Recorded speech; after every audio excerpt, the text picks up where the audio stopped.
Good afternoon, and welcome to Financial Disclosure Reporting of Complex Financial Instruments. My name is Patrick Shepard. I'm a senior instructor here at OGE's Institute for Ethics and Government, and I'm very glad to be able to join you today to talk about these important disclosure issues. Before we get started, I would like to remind you about some of the resources available for public financial disclosure reviewers. On our new Institute for Ethics and Government website, you should be able to find a library of courses, many of those touching on subjects related to financial disclosure review. So if you're interested in practicing public financial disclosure review, going through some exercises, there are opportunities to do so using our on-demand course library. Likewise, if you're interested in the reporting requirements for some of these more complex instruments, we've done a number of these broadcasts dealing with a great variety of instruments. So if we don't cover something today, there's a strong likelihood that we've covered it in the past. And typically our advice for reporting these things hasn't changed too much. You can also consult the Financial Disclosure Reviewer's Guide on OGE's website under the Financial Disclosure tab. If you joined us last week for some of the financial disclosure presentations this year, thank you. We hope you found them helpful. And if you had any feedback, we hope you were able to complete your course evaluation, and we hope you'll do so again after this presentation. Well, today we have a lot to cover. We're going to cover managed accounts, the various kinds of options, as well as warrants. So if you excuse me for a second, I will pull up the slides for us, and we can go ahead and get started.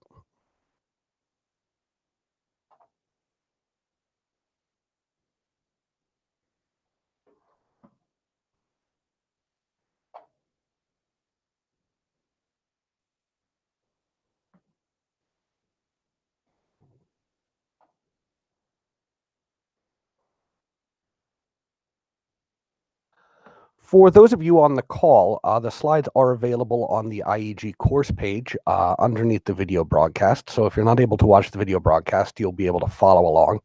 I will do my level best to let you know where we are in the slide deck as we go along, so that those who aren't able to join the video cast are able to follow us. So let's start with the agenda. On the agenda today, we're going to talk about managed accounts. These are a category of asset that we've been seeing in increasing amounts. And we see a number of recurring problems, both with the reporting of these accounts as well as with the management of conflicts of interest within the accounts. We're also going to talk about call and put options. I think the various kinds of options are rather complicated for folks. It's kind of difficult to keep straight the various permutations because, they're not sort of binary like stocks are sometimes. And we're also going to talk about warrants, which are something that we often see with people who are in either coming from private industry or have more complex portfolios. And these are something you may not be familiar with, and we just want to make sure that if they come up on the reports this season as you're reviewing them, that you have an idea of what they are, how to conduct a conflicts analysis, how they ought to be reported, etc. So let's begin with a managed account. So the question is, what is a managed account? And in its simplest form, a managed account or a controlled account or a separately managed account is an investment account that is owned by an individual investor, but managed for a fee by a fiduciary. So basically, a managed account happens when a filer has someone else who is making investment decisions and investment trades on their behalf. So they are acting as sort of their agent for purposes of buying and selling securities. The investor establishes the account in order to give the fiduciary discretion to buy, sell, and trade investments on behalf of the investor. And this is very important. The investor owns the investments directly. So if they have things within the account, those assets, those stocks, those bonds, those mutual funds belong directly to our filers. It's not as if in the case of sort of a mutual fund where the securities are owned by the company, that is the mutual fund, and then they own shares in the fund itself. In the case of a managed account, they own the actual securities within the account. And that's going to be very important for us, both for financial disclosure reporting purposes, but also for our conflicts analysis. There are various degrees of specialization within managed accounts. So some of these are marketed a little bit like mutual funds, where there's kind of a fixed portfolio that's managed for a group of investors in a very similar way. These tend to provide filers with some confusion because it feels like purchasing a mutual fund, but the reality is they own those individual securities within the fund. So they have to be mindful of those for conflicts purposes as well as for financial disclosure purposes.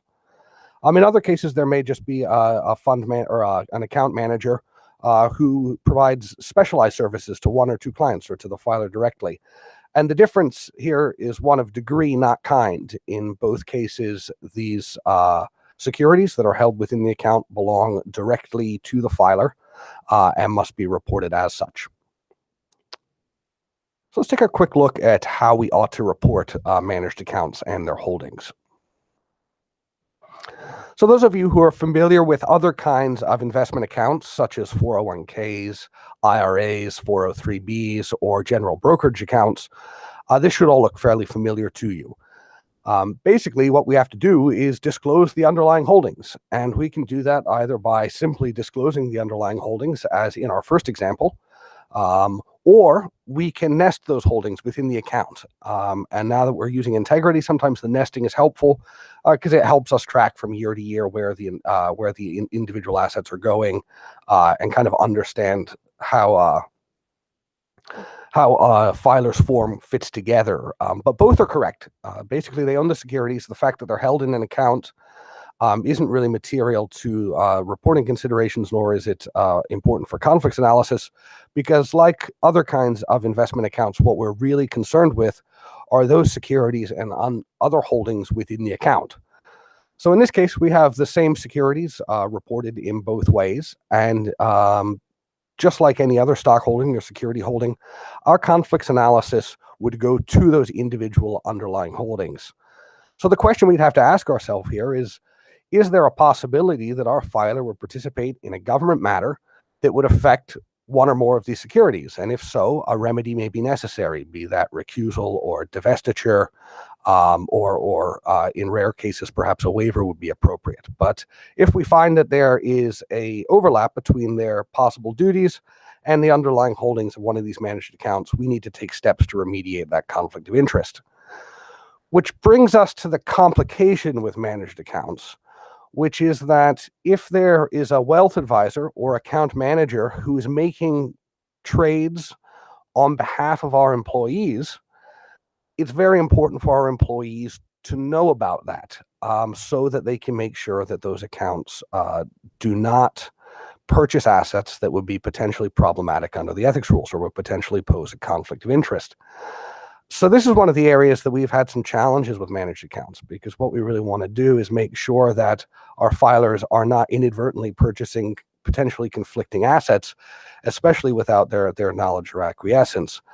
So I'm going to show you an example of how this will be reported incorrectly, and then talk a little bit about how we can go about remediating some of the difficulties with these accounts.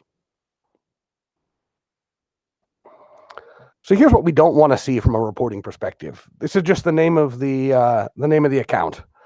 They've incorrectly noted that it's an accepted investment fund. These things are not accepted investment funds because they are not funds, they're accounts. And the holdings within them are held directly by the employee, even if they didn't personally direct the purchase of those things. So if you see a managed account reported in the following way, that's not acceptable. That's not a complete entry. So you're going to need to go back to your filer and get the underlying holdings of the account and have them broken out on the form with all of the appropriate information. So we began talking a little bit about the conflicts concerns we have with managed accounts. And one of the concerns is that the account manager may inadvertently buy potentially conflicting assets on behalf of our filers, posing a conflict of interest situation. And we don't want that to happen. And the reason we don't want that to happen is because we don't want our employees inadvertently engaging in government activity that they should be conflicted out of. And we also don't want them to have to remediate conflicts of interest resulting from assets that were purchased without their knowledge that they may be later find out about. So something that you will see in the ethics agreement of Senate confirmed officials at your agency, if they have a managed account, is this paragraph, which we discussed a little bit last week. And it essentially says, if I have a managed account or use an investment professional during my appointment, I will ensure that the account manager or investment professional obtains my prior approval on a case-by-case basis for purchase of any assets other than cash equivalents, or investment funds that qualify for the exemption of 5 CFR 264201A, obligations of the United States or municipal bonds. So what we're doing here really is saying, look, you have an account manager, and we know that there's an elevated concern about the possibility of purchasing potentially conflicting assets. So we would like you to enter into an agreement with that account manager that he or she does not engage in transactions without your case-by-case knowledge. That means for each transaction, so that the filer can help to avoid conflicts of interest. Other ways agencies have managed this is providing directions to the investment professional only to buy these kinds of assets that are named in the paragraph or qualify for an exemption. But this is very important because it moves the accountability to the filer and makes sure that they are accountable for the holdings of those investment funds. So if you see this on the 278 on the first annual report this year for a PAS official or a career official, you want to look at the underlying holdings of the managed account, see if there are any new holdings, and whether or not any of the underlying holdings pose a potential conflict of interest. And if you're having a problem with a filer or a filer's account purchasing potentially conflicting assets, if they have an ethics agreement like this, remind them of that and make sure they're receiving the case-by-case notice prior to the transactions. Or if it's an official who doesn't have an ethics agreement, you might consider using similar language in their counseling or asking them to enter into such an agreement. But really the concern is we want to make sure our filers know what's being purchased on their behalf before it happens so that they can intercede to make sure they're avoiding conflicts of interest.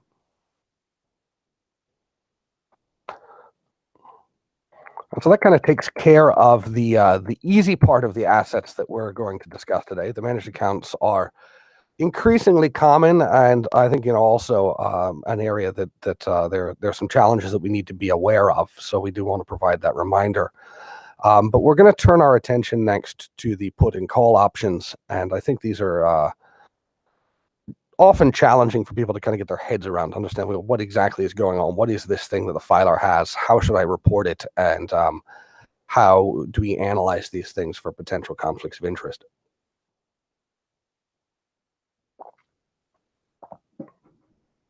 So the first question is, what is an option?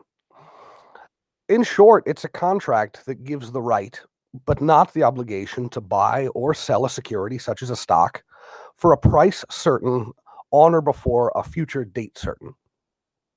So I'm sure that's clear as mud. But essentially, an option is a contract between two investors. One agrees to provide the right to buy or sell, but not the obligation, a security for a price certain on or before a future date certain. So there are basically four positions a person can occupy in an options transaction. They can be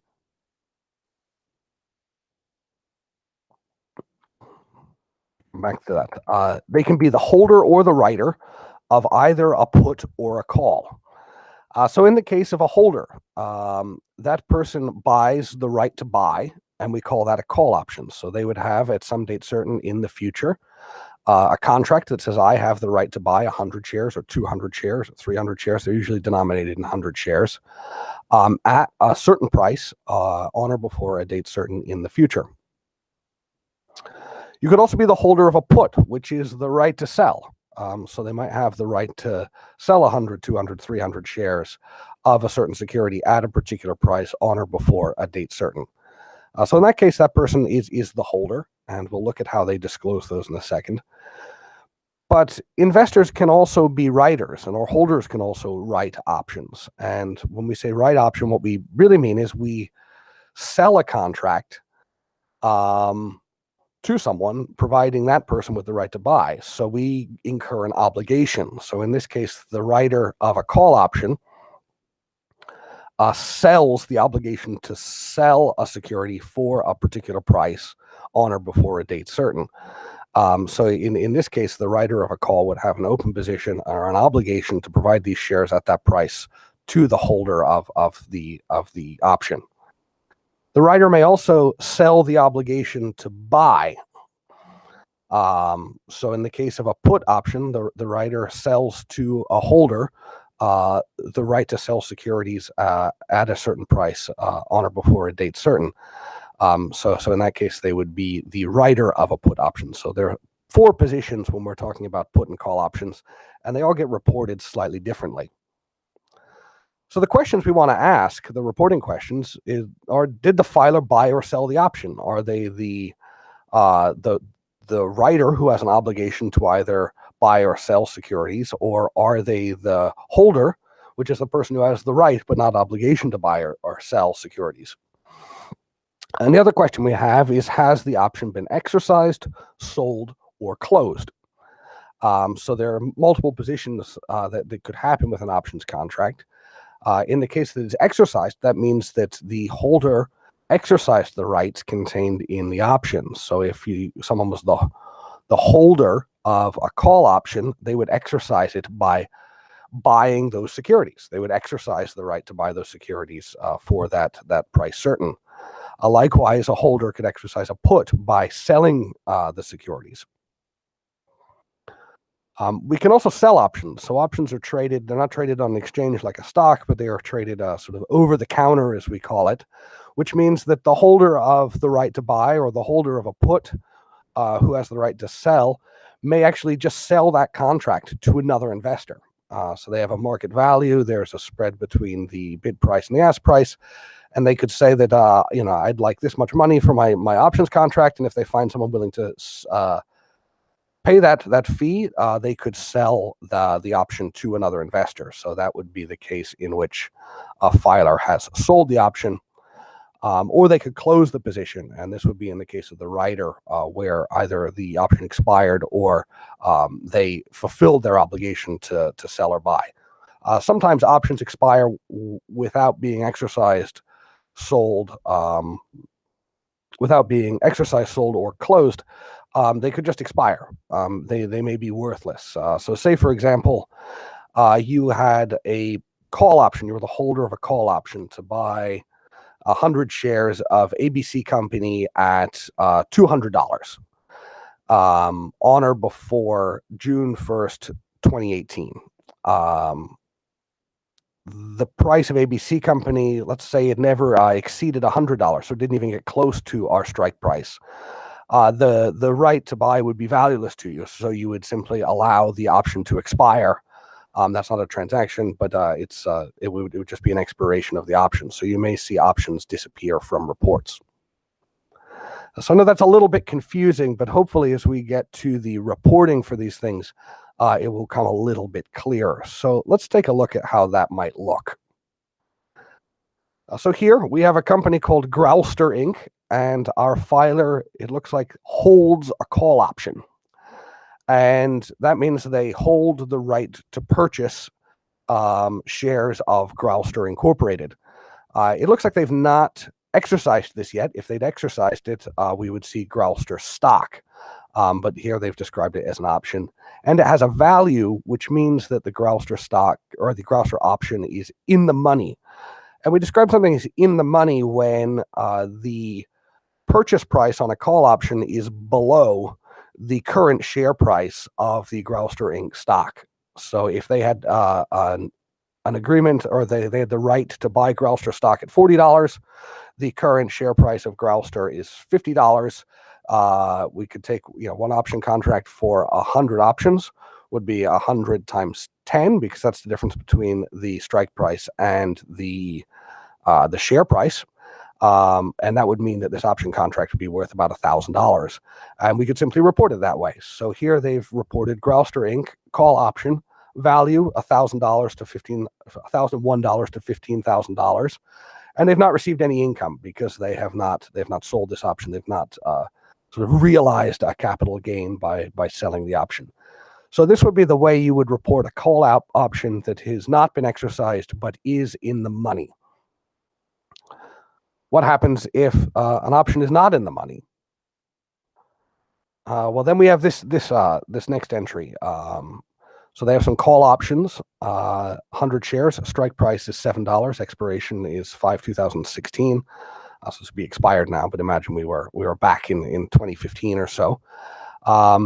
If the call option is out of the money, so the current strike price or the strike price is currently above the current share price of the Growlster stock, It's not easy to value the option, but the option does have value.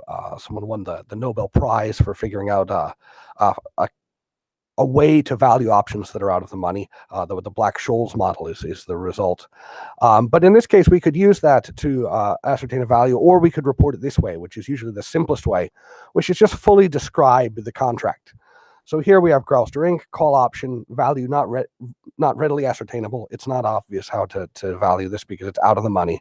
The contract is for 100 shares, the strike price is $7, and the expiry date is 5/2016. This would be an adequate reporting. This would allow us both to satisfy the public need to understand what our filers hold, as well as allow us as ethics officials to conduct a thorough conflicts of review. So if you have folks with options that are out of the money, this is the way to report them. Here's an option that was resold. So say during the reporting period, you had someone, they had an options contract for a time. They held it for a while, the value increased, and they sold it to another investor. In that case, we would have to report the capital gain, and that's what we've done here. So we have Widgets Unlimited put option. It's not an EIF because it's not a fund. The value is none because it's been sold, but there is income that may be reportable. So the income type would be capital gains, and the income amount would be whatever the income amount they received for the sale of that option. So that's kind of the permutations for people who have purchased options. So these are people who hold put or call options or have sold or exercised put or call options. What about those who have written options?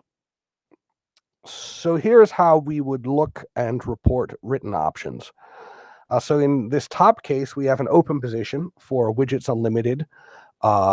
They've written a put option for 100 shares with a strike price of $7 with an expiry of 5/16. So this might be this would be an appropriate way to report that open position because we may not be able to find the value of this immediately because the value of the contract is difficult to ascertain. But it would be a reportable open position, and this is the way you would report it. The name of the company, open position, describe what kind of option it is, in this case for a written put option, the number of shares, the strike price, and the expiration date. And here's a closed position. So this is a position that they may have sold or may have expired, and in this case, they have some income to report. So this would be income that they received for the sale of the option. So in this case, we have a value of none, indicating that the option is closed. We also describe the option as closed in the description, and we have the capital gain reported because it is a source of income during the reporting period. So here we have a properly reported closed position for a written put option for xylophone technology. So this could be a little bit complicated, and my advice to you would be to sort of go slowly. If there's not enough information to understand what's going on with a filer's report, these are the kinds of questions you want to ask. They may just say something like Widgets options. And they say, well, is it a put or a call? Did you write it, or do you hold it? And does it have a value? So those would be some questions to start with. And if ever you sort of run into trouble, these are questions that you can help yourself with, either by returning to this broadcast or taking a look at the reviewer's guidance. So what happens when people exercise options? Say you have the right to buy, and you decide to buy. Well, in that case, you engage in a transaction, and you go ahead and buy the stock. So when we buy the stock, we would expect the reporting to be just like any other stock. So if we exercise an options contract, we buy the shares that we are entitled to buy. Those shares should be reported on the 278E just like any other stock, and the transaction should likewise be reported.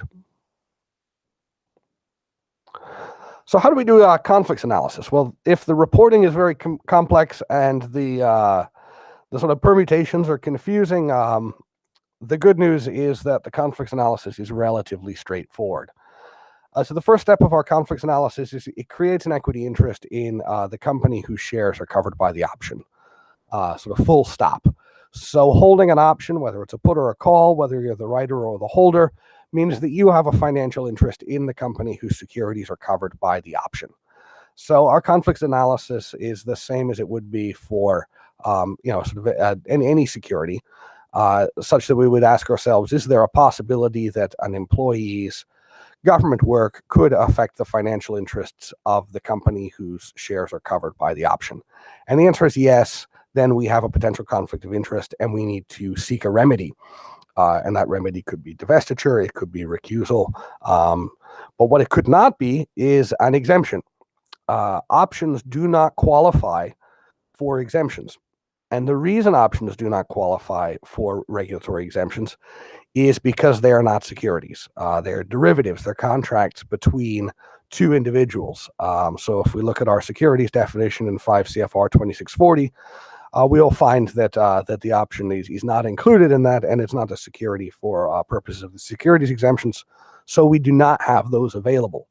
So even if the option's worth, $10, $100, whatever it is, the de minimis for securities is not available to us.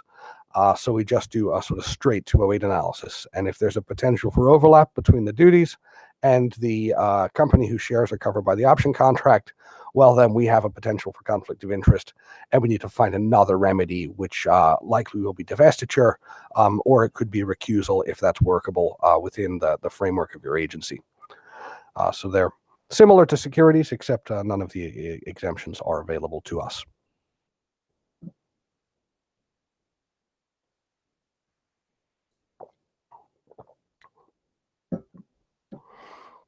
So that's the reporting for options, as well as the way we conduct the conflicts analysis. Complex reporting, relatively straightforward conflicts of interest analysis. So let's move on to warrants. This will be slide 17 for folks on the phone. So the first question we have is, what in the world is a warrant? And why should we care about them? How do we report them? Well, a warrant is a derivative that gives the right to buy, but not obligation to do so, to buy or sell a security for a price certain on or before a future date certain. And you're probably thinking to yourself, wait, that sounds like an option. Well, what's the difference? And it's a very, very good question. So you might feel like I'm pretty good with options. We see these pretty often. All of a sudden you see warrants and say, wait, what's a warrant? And then we look at our definition. We say it's a derivative that gives the right to buy, or the right, but not obligation to buy or sell a security for a price certain on or before a future date certain. So that sounds an awful lot like an option. So what's the difference? Well, there are a couple of important differences, or for our purposes, they're not tremendously important, but they're good to know about because they help us to understand what's going on with a filer's report. One, warrants, unlike options, are usually issued by the company that also issues the stock covered by the warrant. So in options where we have the holder and the writer, with warrants, we're usually only going to see our filers in the holder's position. So they will either have the right to buy or sell, but they're very unlikely to have an open position and describe it as a warrant, because warrants are almost always issued by the company whose securities are covered by the warrant. Warrants also tend to have longer periods before their expiration dates. So typically, if you see an option, usually, an option with an expiration date that's 10, 12 months out, that's quite a long option contract. With warrants, sometimes we see expiration dates quite a bit further out than that. And part of the reason for that is that the warrants are issued by the company, and the company sort of creates the stock to satisfy the purchase of the holders in the future.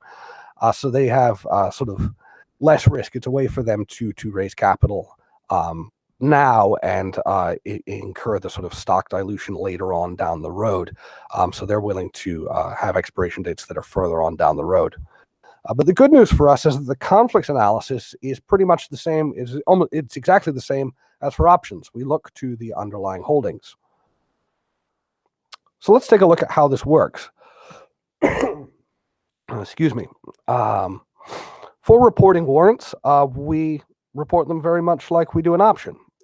In this case, we have a Mapster, which I believe is a made-up company, warrant to buy expiring 5/2021. We indicated that it's not eligible for an EIF distinction. It has a value indicating that it's not exercised and in the money. So maybe the share price is already above the strike price, so we are able to value it. And we don't have any income because it has not been exercised yet. More likely, especially with an expiration date out a few years, we'll see things underwater warrants. So in this case, we have a warrant to buy. The value of our warrant is not readily ascertainable because it's not in the money. The strike price is currently above the share price. So we don't have a value category marked. We haven't received any income, but we do describe the contract just as we would with a call option by saying warrant to buy, value not readily ascertainable, 100 shares, strike price, and the expiry. And finally, we have a warrant that's resold. These often trade over the counter. Some of them trade on exchanges. Doesn't really matter. It means that investors are able to, or filers could sell these warrants to third parties. And in this case, they had a put warrant that they sold. They're indicating the value is none because the warrant has been sold, but they do have reportable income, and the type of income, just as it would be with an option, is a capital gain. So our conflicts analysis is actually just the same as it was for the options. The warrants create an equity interest, just like an option or just like holding a security would. The difference being that the exemptions for securities also aren't available here. Warrants, like options, do not qualify for our definition of security in 5 CFR 2640. So therefore, we cannot use those exemptions to apply a de minimis standard or something like that. So we do the same analysis. Our question is there a possibility that the employee would take action that would, in this case, affect the issuer of the securities covered by the warrant? And if so, we need to take some action to remedy that. And that action is likely to be either divestiture, they could sell the warrants. If you sell the warrant, you no longer have the conflict. Or in some cases, it may be workable to have a recusal arrangement in place if that's workable with the duties of the employee. So when you see warrants, there's no need to be sort of concerned. There's no reason to panic. Rely upon your expertise and your experience with options, and you should actually have a pretty easy time. And in some ways, again, these are a little simpler because the filer is going to occupy only the holder position for the warrants. They're very unlikely to be the writer of a warrant. So that kind of simplifies things for us. It minimizes some of the permutations. So that covers the three assets that we wanted to discuss today. And I'd like to thank you very much for joining us for this third in our series of public financial disclosure reviewer training broadcasts. Again, I'd like to remind you all that we do have available in the Institute for Ethics and Government library on OGE's website a number of courses having to do with public financial disclosure review. So if you have new folks in your agency who are trying to get up to speed, please use that resource. Give them some time to work through the on-demand courses and get up to speed on how to review these reports, because it's a wealth of knowledge and also a great opportunity to practice their skills. So we have just a few minutes left. Brad, would it be possible to open up the phone line for any questions we might have? Certainly. At this time, if you'd like to ask a question, please press star then 1 on your phone keypad. Please unmute your phone and record your name at the prompt. If at any time your question has been answered, you may remove your request by pressing star then 2. Once again, that is star 1 if you would like to ask a question over the phone at this time. Please stand by, sir. Thank you. And while we're waiting for the first question to come in, I'd again like to remind you and ask you to complete your course evaluation that you'll receive after this course. But also, if you have thoughts on things that you'd like to see us cover in the future, we are very interested in hearing what kind of training needs you have, and we are happy to, where we're able to and resources allow, to provide broadcasts or other training around those areas. So if there are ideas you have for us, please feel free to let us know. And we do have our first question, sir, from Jason. Your line is open. Excellent. Welcome, Jason. Thank you. We just had a question about the fact that these aren't considered securities for purposes of the exemption, but correct us if we're wrong, but they are considered securities for purposes of transaction reporting in some instances. So could you talk about the transaction reporting aspects of these puts, calls, warrants, et cetera? No, absolutely. So the purchase or sale would both be reportable transactions. So these do not qualify for the kind of EIF standard where they fall out of the transaction reporting. So just like any other asset, they should be reported. The difference is for purposes of 208, when we're looking at the conflicts analysis, they don't qualify as publicly traded securities. So yeah, you're correct in your understanding there. Okay, thank you. Sure. And once again, if you would like to ask a question, please press star then 1. Please stand by for any further questions, sir. Excellent. Thanks, Brad.